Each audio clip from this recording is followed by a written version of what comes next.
Chapter 6 Dumb and Dumber. An hour later, we're on the highway, stuck in traffic and barely moving. What the pastor calls his church bus is really more like a passenger van with extra seats in the back and no AC.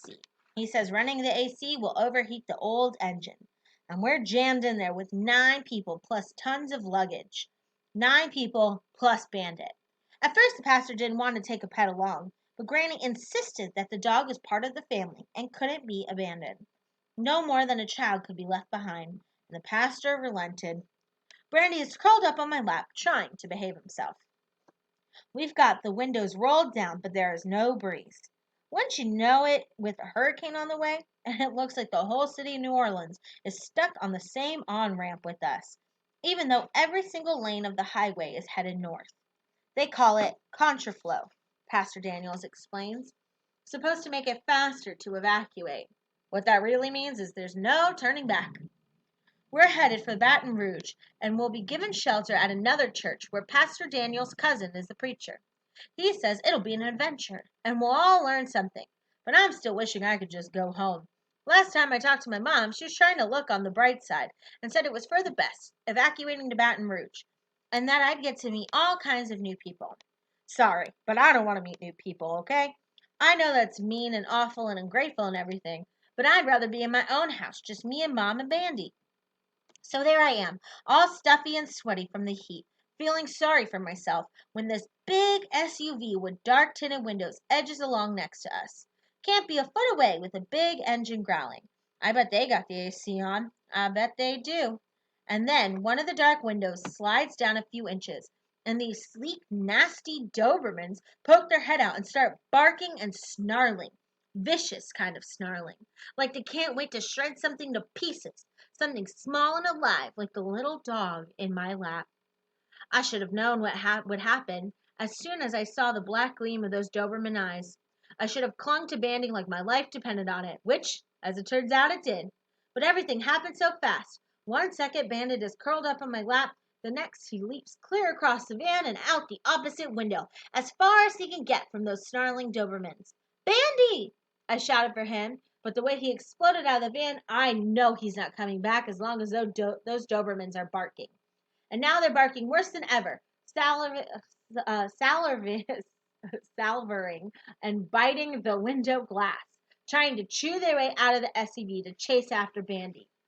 As for me, I'm in a panic, yelling stuff like, "Stop! Please stop the van!" and "Turn around, we have to go back!" The pastor stares at me in the rearview mirror, shaking his head. "Can't stop, boy. Everything heading north, like it or not." We got the traffic itching up on us from behind, and there's no place to pull over. Folks are driving in the breakdown lane. "Turn around, I beg him, please." Can't turn around neither. No room to maneuver. That little dog will find you soon, son. Keep where you're at, and he'll find us. All around, horns are honking like mad, popping off at those crazy dogs in the big SUV, and we're lurching along less than a mile an hour, bumper to bumper, so close you can't even open up a car door. And I know in my heart why Bandy jumped out of the van. I can feel what he's feeling. He's running away from what frightens him, trying to get to a place that's safe. And now he's all alone in traffic with a million cars on the highway and drivers who are frustrated and angry and frightened of what may happen to everything they've left behind. Drivers who won't be looking out for some little dog, that's for sure. If he gets under those angry wheels, they will squish him like a bug. I can't let it happen. Can't let Bandy get run over. No way. So I wiggle through the open window, inches from those awful, snarling Dobermans. Save my dog. That's all that's in my brain. Grammy starts wailing my name before my feet hit the pavement. "I'm going to get Bandy," I shout back to her. "Don't worry. We'll catch up. I'll be right back. Promise." I duck under the snarling Dobermans, feel their angry spit on my neck, and then I'm running low in the narrow gap between moving cars, with everybody honking. A few vehicles behind the church van, a tinted window rolls down, and a man in a straw cowboy hat says, "Fool, leave the dog," and makes to swipe his big hand at me. He's seen everything that's going on, obviously, but I duck away, and he has to put his pickup truck in gear and go forward with the flow. I squeeze around between the moving cars, slipping from bumper to bumper, and finally make it over to the guardrail, hoping to catch a sight of Bandy, and I'm shouting, "Here, boy! Bandy, come back!" But with all the cars and trucks, the big SUV, I can't see the little dog, dodging between the tires. And maybe he can't hear me above all the horns and engine noises. I'm so scared for Bandy that my heart feels like it might jump right out of its chest. What if I'm too late? What if he's already been run over? I keep ducking right and left, peering between the lines of traffic, all of it coming right at me. But I can't see him anywhere.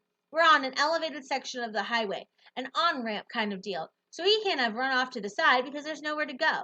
He can't really get away from all the cars and trucks, not here, not for a long way back, so he has to be somewhere on the highway.